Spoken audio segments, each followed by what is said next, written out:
Welcome to La Vida Rosa. I'm your host Pinky, and today we're going to be talking about Married at First Sight. So if you'd like to see more, then just stay tuned, like, comment, and subscribe. And without further ado, let's get into this video. Alright, you guys, it's not looking good. I have noticed that the episodes have been cut down to an hour and 30 minutes. And while I enjoy having less watch time, because 2 hours can be very tedious, I feel like they did that because the season ain't gonna be as long and they don't have as much footage because these couples are not gonna last. I mean, 2 out of the 5 couples don't even want to move in. The other 2 couples don't have chemistry, okay? At least one person in those couples is not attracted to the other person. And then we have Chris and Nicole, and it's only move-in day. Like, there has never been so much turmoil with all the couples, like, before they even move in with one another. And it's just not looking good. And I feel like the show jumped the shark a long time ago with the season with Chris, you know, the one that was married to Paige and acting a fool. I feel like the show kind of jumped the shark with that season, but it's only gone downhill from there. I don't know how much longer this show is gonna last. Honestly, I probably wouldn't even still be watching the show if I wasn't reviewing it, because the original mission of the show, I feel like, got lost, and they just wanted ratings and drama. And yeah, they choose these vapid people that don't want to be flexible, that don't want to have an open mind, that are, you know, stuck to their type and what they like, but they're letting someone else choose their partner, and that doesn't even make any sense. If I ever went on Married at First Sight, y'all would hate me because I would be the exact same way. That's why I know I shouldn't sign up for a show like that, you know, because I know myself.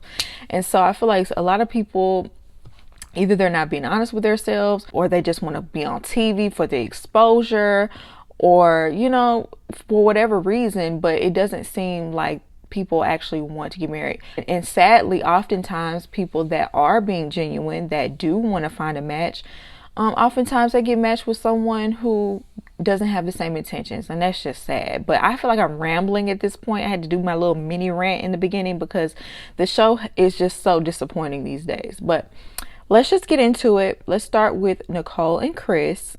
So y'all know their lives revolve around these dogs. Forgive me. I am not an animal person. I'm not a pet person, never had a pet. So, you know, while I understand the concept of loving your animals, and, you know, they have to get along with your partner, stranger animals have to get along with one another, I get it. But it just, I don't know. When their whole story revolves around these dogs, I'm just like,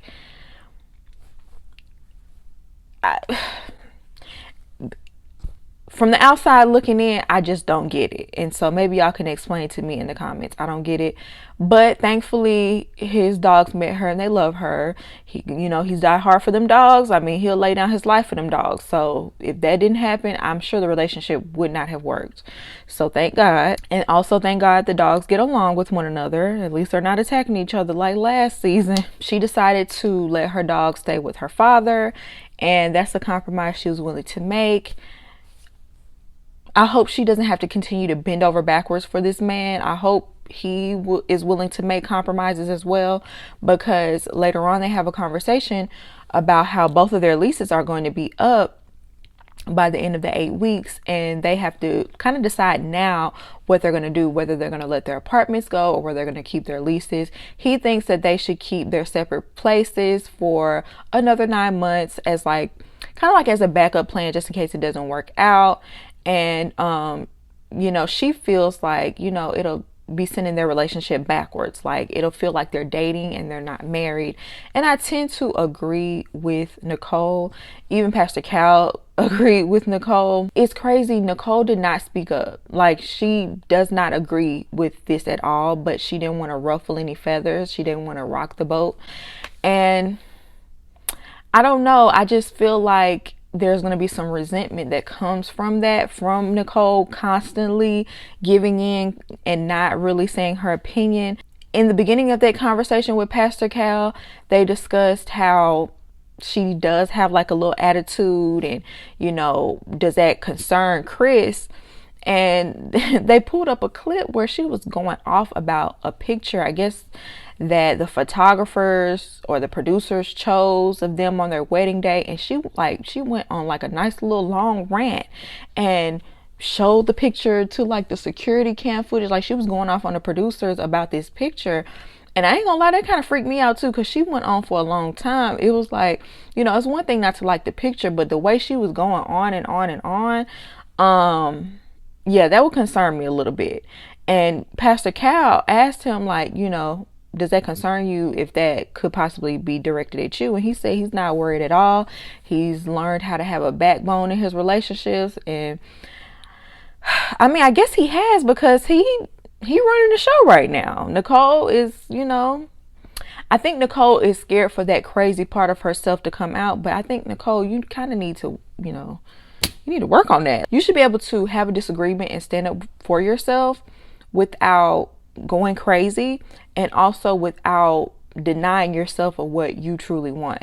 It's one thing if you tell him how you truly feel and he says how he truly feels, and y'all come together and make a compromise. That's one thing, but you didn't even say you didn't agree with the whole apartment thing. You know, you kind of did, but you didn't really put your foot down on it. So I don't know. We'll see. We'll see. Another thing that bothers me about Nicole is she's really too needy. Basically giving this man a decision day every day, asking him would he say yes on decision day if it were today. And it's like, girl, please stop. Please stop. Please stop. Because it's begging for validation. And please, like Pastor Cal said, it could be damaging to the relationship, because what if y'all had just got into an argument the day before and he says no, and now you're feeling insecure in your relationship, when really it was just a fleeting emotion. She didn't take any heed to what Pastor Cal has to say. She said she's gonna continue to ask child. They did say at the very end that they've been intimate, so maybe it's because they've been intimate now she's like, you know, fully invested and she trying to make sure, hold on to this man. I don't know, but I'm just like, oh my God, Nicole, calm down, Nicole, calm down. Let's move on to Kirsten and Shaq. I am so mad that y'all have edited out the tour of Shaq's house. I wanted to see that. I wanted to see it. I feel like the contrast between his home and her home, it was important to the story to show us Shaq's house. And last week y'all gave us a teaser where Shaq said that he's very organized. You know, his suits are color coded and everything. Y'all gave us a little flashback glimpse of his apartment where we got to see that he, you know, he has pictures on the wall. He, you know, he sews, he makes bow ties. I used to make bow ties. I found that very interesting. So I'm so mad that they robbed us of Shaq's house tour, because I felt like that was important to what was going on with them. Like, oh, y'all dropped the ball with that. But then we got a full tour of Kirsten's home, which was completely bare, nothing on the walls whatsoever. She didn't have a nightstand, she didn't have a dresser, just straight up bed in the room. There's minimalist, but then there's, did you just move in here? Is this a model home? It just didn't look, like Shaq said, it didn't look lived in. Now the closet did. The closet, I wasn't mad at the closet. You know, it's a little messy and disorganized, but you know, that could be, she just has a lot of stuff. So I wasn't mad at the closet, but it was bare. She didn't have no pictures on the wall, nothing. Like, is that really your place? I would question it if I were Shaq. Like, something was off about it to me. I don't know. So then they meet up with Pastor Cal. She sends off a lot of mixed messages. At the beginning of their meeting, she said, it just feels natural to be with him, right? But then later on in the conversation, she says they have no chemistry. And he's like, but when we lay down in the bed, you lay your head on my chest and I kiss you on your forehead. But I feel like she's going through the motions. I feel like she's playing the game, so to speak. I don't feel like she really does like Shaq. I feel like that's why he keeps feeling jerked back and forth with her. I feel like that's why she's not truly being vulnerable, because she doesn't like him, but she doesn't want to say it. Like, she wants to keep up this appearance that they have a decent relationship or that she likes him, but then you say you don't have chemistry. I wish she would just be real. Like, whether that makes you a villain or not, I think she just wants to look good on TV, possibly. I don't know. But just be honest, because you're coming off disingenuous anyway. and unlikable anyway. You know what I'm saying? They brought up the whole joking debate that they had on their honeymoon, and Pastor Cal was basically like, that's who he is. Like, I also tell corny jokes that my wife doesn't think is funny, but I'm still going to tell them because that's who I am. And I feel like every woman deals with their man's corny jokes. And please don't tell me that you a regular Dave Chappelle. Like, come on. Like, the jokes, I'm sure you do things that are corny and are not funny and lame and nerdy or whatever. I'm sure you have your moments as well that he overlooks. She just don't like him, because I feel like if he were visually what she wanted, if he was like a Morris Chestnut, Boris Kojo, Michael Ealy, if he was somebody super fine, them corny jokes, she'd be laughing just as hard as if Chris Rock was telling them. I feel like as long as he is serious when it's time to be serious, who cares if he tells a corny joke here or there? You know what I'm saying? It is what it is. Basically, what it comes down to is she's not being vulnerable at all, and she's kind of like holding everything in. And how do you expect him to respond appropriately when you never express your feelings? Like, he can't read your mind. And you know, he's been an open book. He's been overly communicating. You're not giving half as much as he is, and we know why. I'm really not hopeful for this couple at all. I feel like if she gave him a chance, he could be a good man for her, but she just doesn't want him. So I'm tired of going through the motions with them. I'm tired of it. And I know Shaq is tired. He got to be. Let's move on to Jasmine and Eris. So he goes and visits her home, and he was very impressed by her beauty queen accolades. He felt like she was too humble about it. Like, she should be stunting on people with her beauty queen status. And it's always good to be humble, because not everybody cares about that. You know what I'm saying? But, you know, it's nice that he was hyping her up. And he said she looks like a black Game of Thrones character. I thought that was cute. And then we get to the 9 puppies, child. Oof. She seems like she keeps a clean house, though. And she had them in the cages. Turns out he had a bad experience with puppies as a child. There was some dogs just running around his grandma's house, and he ended up getting bit or something like that. And so ever since then, he hasn't been much of a pet person. And it's funny, like, she handed him a dog, and you could tell that he doesn't deal with animals often, because the way he was holding them, even the way he was petting them, like, I could do a better job than that. And I'm not an animal person either. But you could tell he was uncomfortable. But by the end of it, he was, you know, the dog fell asleep in his hands, and he did feel more comfortable. So I think, you know, in that aspect, he'll be all right with her having a dog. Maybe not 9 of them. You know, I think she plans to sell them. I don't think she plans to keep all those dogs, because they're puppies. So then they have their meeting with Pastor Cal.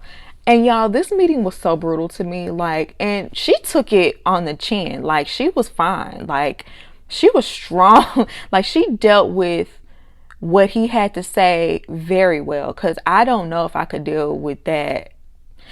And it's not necessarily the honesty, it's just the lack of attraction and how brutally honest he is about it. And I'd rather you be honest with me, but I'm not gonna stick around. Like, I'm not gonna be in this with you and while you're just like not attracted to me whatsoever. So I feel like she was very mature and strong to sit through that, because I would have had to get up. But anyway, he basically told Pastor Cal that their attraction was imbalanced. Like, she is more attracted to him than he is to her. And he says that she's attractive, but not his type. She wants him to be attracted to her and like rip her clothes off and, you know, that sort of attraction, romance and everything. But he feels guilty because he doesn't feel that. And then he starts going on and on and on about, you know, we was in this romantic place and we had this nice room, and I know how I would have acted if I would have been attracted. And so it felt weird not to do that. And I'm just like, goodness, like, Jasmine, how are you sitting there? Like, I'm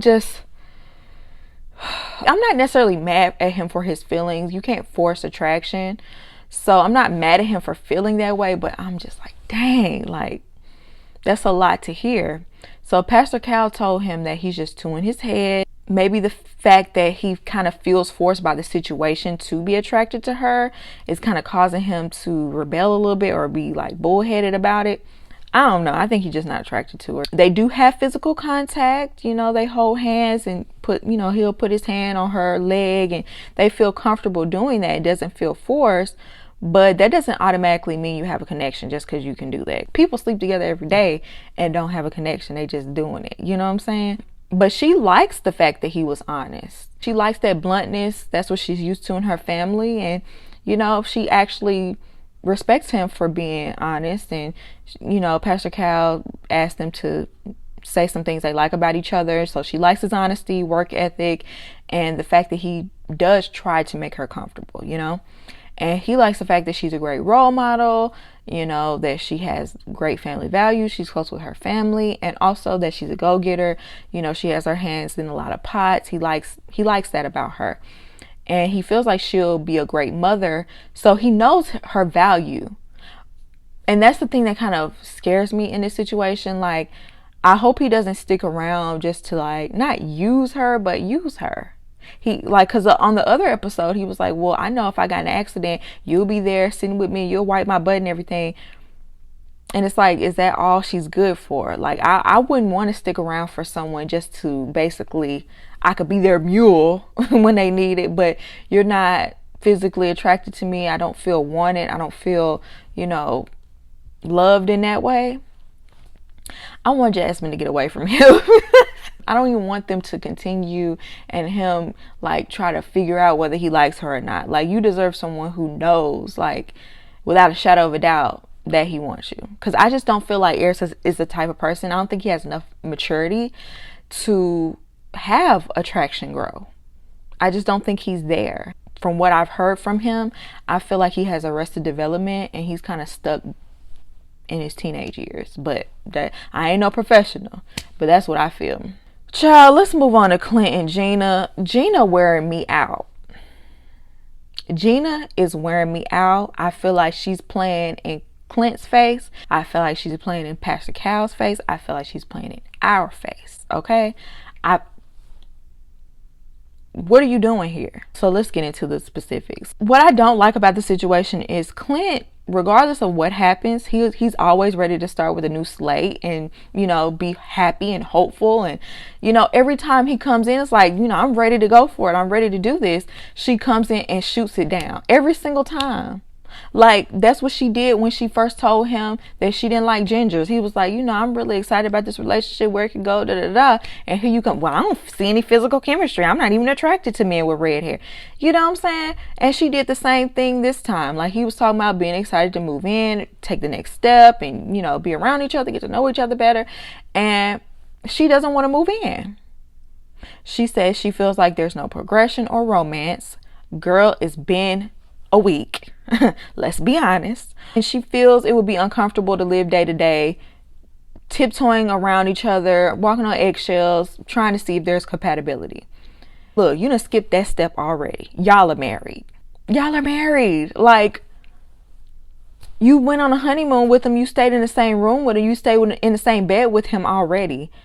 So now you want to take it. No, ma'am. You playing games. You playing games. And I would have been mad if I was Clint. I hate it because Clint is in a bad spot to where he can't even really react the way he wants to because of the comments that he made that were offensive.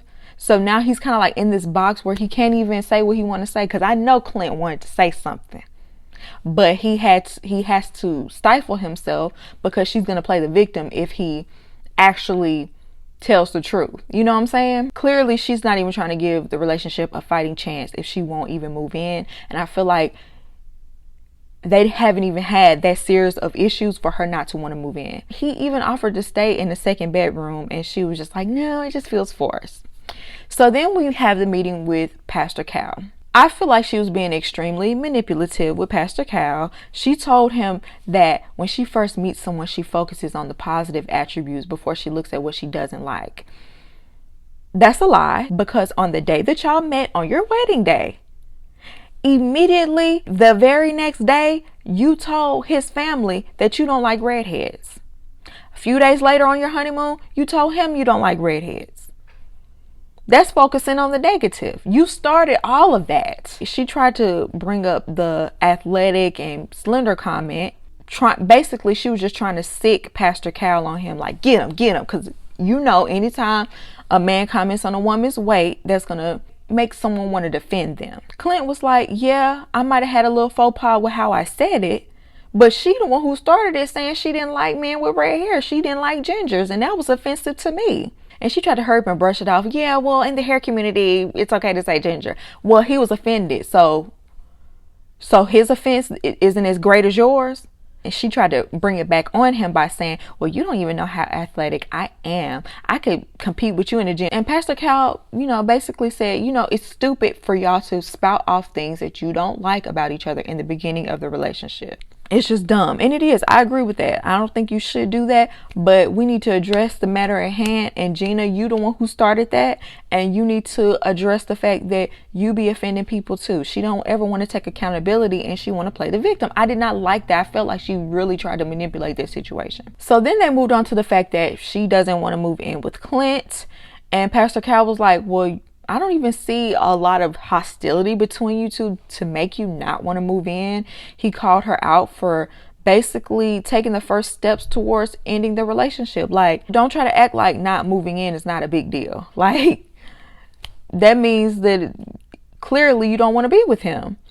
And if that's what you want, just say that. Well, that's what I'm saying. If that's what you want, just say that. Just be honest, be real. But don't sit up here and act like, oh, it's something else when you just don't want to be with him. I feel like she thought Pastor Cal was just going to take her side because of the slender comment. So she was molded. So she was sitting there molded that her throwing him under the bus didn't work. So then she attempted to cry with no tears, by the way. She was just like getting misty about something just doesn't feel right about it. And I just can't force myself to do something. And Pastor Cal was just like, look, if you're not willing to change and sacrifice, you're not ready to be married. Period. And like I said, once again, I feel like Gina is playing in everybody's face right now. And what Clint said about her just coming on this show to want to promote her business, I can completely see that. I can completely see it, because if you don't want to be with him, just leave and leave the show. But no, you want to continue to be on the show, but you want to play games. And it's coming off real, what was that? I'm a good person. I forgot her name. It's coming off like that. Like, you're coming off like her. Get Gina out of here. I'm tired of her. So let's move on to Dominique and McKinley. So this episode, McKinley goes and visits Dominique's apartment. First, before we even get into it, let's just say what it is. She don't respect McKinley. We know this. We found this out last episode. They already weren't gelling on the honeymoon. Their personalities just were not gelling. She went to go see that he lived in a basement and that he didn't even try to make an effort to have his own place, even though he's been there 5 months. She lost respect for him, period. He feels it. He feels it. He even called himself a big loser before he walked. He called himself a big loser living with family and friends before he even walked into her apartment. So first of all, you said it. And second of all, you just being very passive aggressive because you made a decision to get married and you just expected somebody to go along with that. I don't know too many self-respecting women that would just go along with that without any question. You know what I'm saying? So he's in her apartment. He has an attitude the whole time, just sulking, just being nasty. And not aggressively nasty, very passive aggressively nasty, just negative nastiness. And she was like, well, would you like to browse? And that's the whole point of coming here, is to look around. Like, have you not seen the show, basically? And he was like, I don't need to browse your place because you didn't browse mine. What was there to browse? Nothing in there was yours. Not even the pictures on the wall was of your family. So what was there to browse? She felt robbed by the experience because you didn't have nothing to show. Like, what are you mad about? I would have been very mad. I probably would have kicked him out. It probably would have ended really bad if he was in there with me. I'm not going to say she's necessarily passive aggressive because she's kind of very upfront with how she feels, but she has a very laid back voice and just demeanor, personality. But he's very passive aggressive. So when they're arguing and going back and forth, like, it just looks like the most like passive aggressive, like I'm mad at you. I could bite your head off right now. I can't stand you. But they're like smiling and they're in a calm tone. I'm almost more scared when they argue than for like a more explosive argument, because I don't know what neither one of y'all is capable of. So she confronted him on his antisocial behavior, how he was acting, and he feels like she constantly points out things that she doesn't like about him, which I'm not gonna lie, she does, but I feel like she has a point with a lot of what she's saying. So then he brought up the fact that he didn't like her perspective of having dogs in the home. Like, she's not the type of person to want to have a dog in her house to have free reign where they can walk around wherever they want to go, sleep in the bed, things like that. They should have their, I guess, their own designated spots. And, you know, he feels the exact opposite. His dogs can roam. They showed that they had that conversation 6 days ago. Why are you just now saying something about it? See, that's why I can appreciate Dominique, because at least she'll address it in a moment. Whereas you'll sit there, be mad and seething over something. Or you'll just try to bring up something in the moment because you're mad, and you might not even really be mad about that, but you brought that up just so you can have something to argue about. The debate's out on that. I don't know. I think it's hilarious that Dominique always catches him up and what he be saying. She was like, you love your dog so much, but you haven't even brought them here in 5 months. She stay on his head. Like, it was so funny. He deserves it. So he tried to flip it on her like, well, you never asked about them. Where they at though? Where they at? She ain't even met them.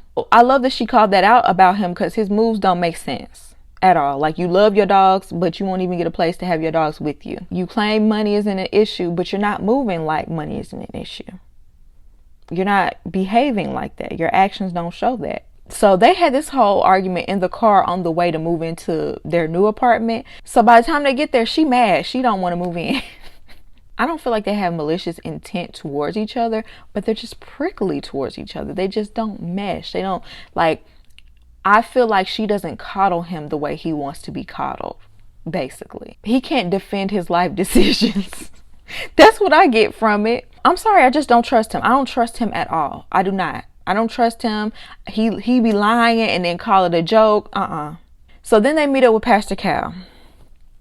Now, y'all have to tell me what is happening on the after party. I no longer have access to the after party right now, so if y'all could tell me what happens on there, give me like a little rundown, I would really appreciate it. But I did see a clip online where she said before they even met up with Pastor Cal that he was questioning why the experts even put them together. He didn't get the things he was asking for from her. She said he went on like a 10-minute rant before Pastor Cal even got there. And she also said that he's very negative off camera. So when we see Pastor Cal walk in and Dominique is already on defense, that's because he done went off to her before he got there. And so he gets to sit there and be laid back because he done got everything off his chest. But in front of Pastor Cal, he's presenting something else. Whereas her, now she's on defense mode because he done set her off, you know? And so I feel like he be doing little stuff off camera and kind of be playing a victim on camera. She ended up telling Pastor Cal, we both feel like we didn't get what we asked for out of this situation. And she lists things that she asked for but didn't get. She wanted someone outgoing, optimistic, adventurous. And he said that he didn't want someone as active as she is and someone that wasn't as dog friendly. Dominique was like, well, I told them that dogs in the bed was a deal breaker for me. So yes, this is on you, Pastor Cal. We're going to say you because you're the representative. I don't feel like Pastor Cal nor Dr. Pepper have a real say in who gets matched. But we're going to say Dr. Cal because he's the one sitting there answering for it. Yes, I do feel like y'all did a terrible job of matching these two people up. I definitely, like, it's one thing to go based off what people tell you, but I also feel like you have to do your research, talk to people's exes, just talk to family members, like really research these people and not just go off what they're telling you. So basically Pastor Cal, ran off why he matched them. He was telling McKinley, you need someone who's gonna pull you out your shell. You said you wanted someone like that.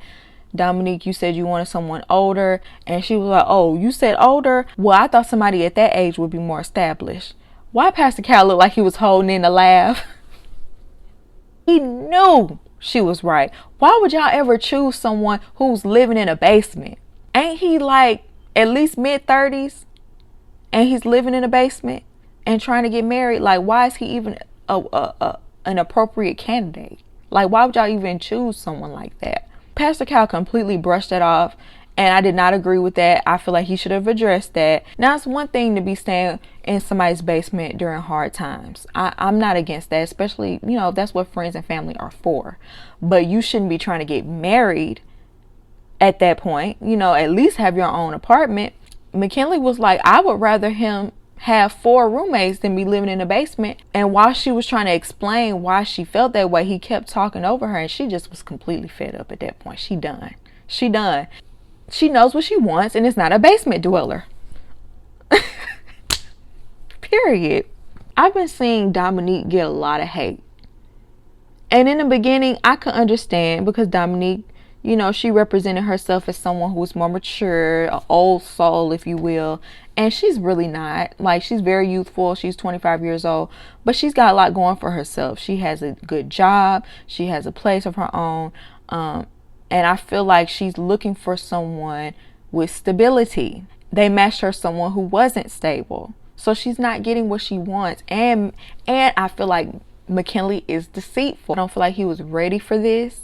I don't know what his ulterior motive is. I don't feel like he's all the way genuine and sincere, and I don't feel like he's such this nice guy that he is portraying himself to be. She has a reason to be skeptical of this man and to ask questions. But y'all let me know what y'all think down below. Do you agree with me? Do you not agree with me? I love to hear your opinion, and I hope you enjoyed this video, and I'll see you in my next one. Peace.